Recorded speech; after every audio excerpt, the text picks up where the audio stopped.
na ibangaal daw, alam nyo ba na maaaring makatulong ang bubong ng bahay nyo para makabawas sa bayarin ng kuryente?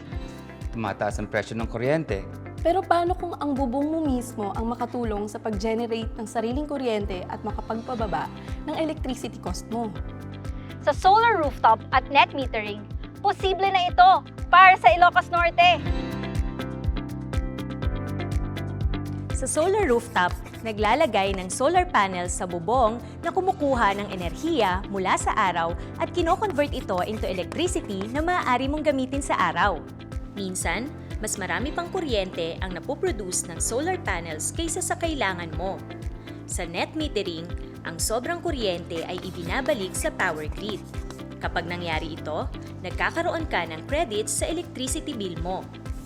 Ibig sabihin, pwede kang makatipid sa kuryente habang gumagamit ng malinis na renewable energy.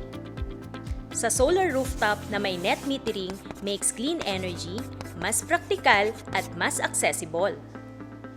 Makakatipid ako at magagamit ko pa sa pagpapalago ng negosyo ko. O mas makakatulong sa pangangailangan ng pamilya? Sa tulong ng programa ng Pamahalaang Panlalawigan ng Ilocos Norte, mas naging posible ito para sa ating mga kababayan. Sa halagang 1,100 pesos kada buwan, pwede ka nang magkaroon ng solar rooftop system na may net metering. Para ka rin nag-ipon. Panalo! Mas napapakinabangan ang enerhiya mula sa araw. Nakakatipid sa kuryente at nakakatulong pa tayo sa mas malinis na enerhiya para sa Ilocos Norte. Simulan na natin gawing source ng malinis na kuryente ang ating mga bubong. Mag-apply sa solar rooftop program sa 3 simpleng hakbang. Una, mag-register sa programa. Pangalawa, rooftop assessment ng inyong bahay o negosyo.